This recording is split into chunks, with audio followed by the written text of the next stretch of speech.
키 수술이 완전히 끝나고 난 다음에는 몸속에 아무것도 남아있지 않게 됩니다. 한 부위만 하게 되면 6cm 내외, 두 부위 모두 연장을 하게 되면 10cm 정도까지 연장을 할 수 있게 돼요. 4천만 원에서 1.5억 정도, 6개월은 있어야 걸어 다닐 수 있다고 해요.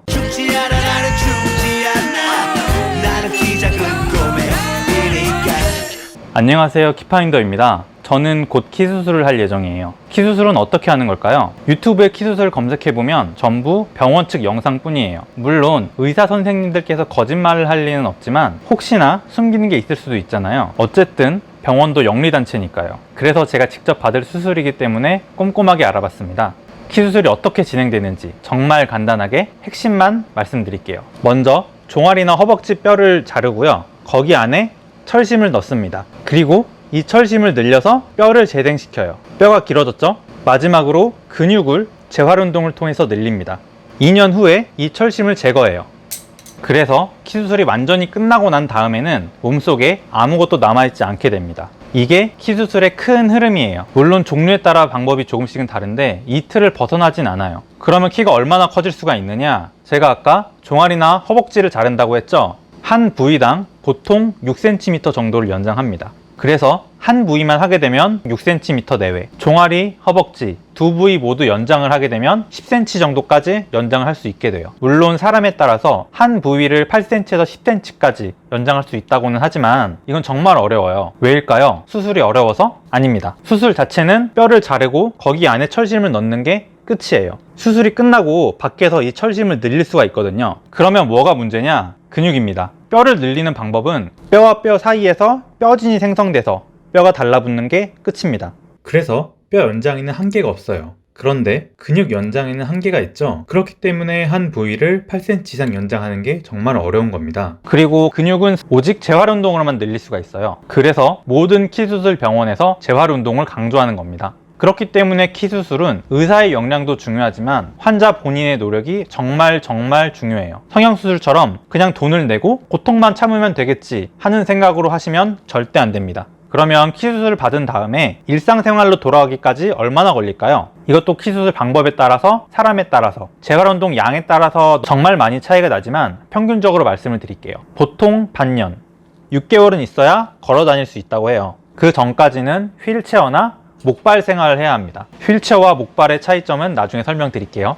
그리고 간단한 운동을 하는데 1년 정도, 격한 운동을 하는데 2년 정도가 필요하다고 합니다. 키 수술 비용 같은 경우에는 방법에 따라서, 부위에 따라서, 또 병원에 따라서 너무 다르기 때문에 이거는 나중에 따로 설명을 드려야 할 것 같아요. 그냥 대략적으로 4천만 원에서 1.5억 정도 필요하다고 알고 계시면 될 것 같습니다. 마지막으로 우리 환자들에게 가장 중요한 정보라고 생각하는데요. 키 수술 부작용에 대해서 설명드리도록 하겠습니다. 당연하지만 염증 감염, 이런 수술 자체에 대한 부작용은 얼마든지 있을 수 있어요. 그런데 제가 말씀드릴 건 키 수술만의 부작용이에요. 키 수술 부작용은 크게 3가지가 있습니다. 까치발, 종아리 비대증, 운동 능력 저하. 까치발 같은 경우가 가장 유명한 키 수술 부작용인데요. 이게 무리해서 길게 연장을 하거나 재활 운동을 열심히 하지 않은 경우에 나타나는 부작용이라고 합니다. 이 손이 다리를 뒤집은 모습이라고 할게요. 뼈는 늘어났는데 근육은 늘어나지 않아서 종아리를 계속 당기게 되는 경우, 이게 까치발이에요. 키 수술할 때 가장 조심해야 하는 부분이고요.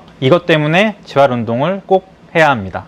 다음 종아리 비대증인데요. 이것도 어떻게 보면 당연한 거예요. 아무래도 근육이 하는 양이 많아졌잖아요. 그렇기 때문에 당연히 근육이 더 커질 수밖에 없어요. 보통 운동을 많이 하는 남자들한테 나타난다고 하는데 여자들한테 나타나는 경우도 있고 반대로 남자한테서 안 나타나는 경우도 있다고 해요. 사실은 정말 사람 바이 사람이라고 합니다. 만약 키 수술 목적이 정말 이쁜 다리를 위해서라고 하면 이거는 충분히 고민해야 할 사항이라고 생각해요. 마지막으로 운동 능력 저하인데요. 이거 어떻게 보면 당연한 거 아니야? 아니면 일시적인 거 아니야? 라고 생각하실 수 있겠지만 제가 말씀드리는 운동 능력 저하는 신체의 비율이 달라지기 때문에 생기는 운동 능력 저하거든요. 예를 들어서 종아리만 연장을 한 경우 무릎을 꿇게 되면 수술 전보다 발이 더 뒤에 위치하게 되겠죠. 그러면 예전에 뇌가 기억하던 무게중심의 위치가 달라져요. 이런 미세한 차이가 영향을 미치는 운동에 한해서는 운동 능력이 저하될 수 있다라는 겁니다. 다만 저희같이 평범한 사람의 경우에는 재활 운동이 완전히 끝나면 아무런 지장이 없다고 해요. 네, 오늘은 약간 키 수술 학개론 같은 느낌으로 정말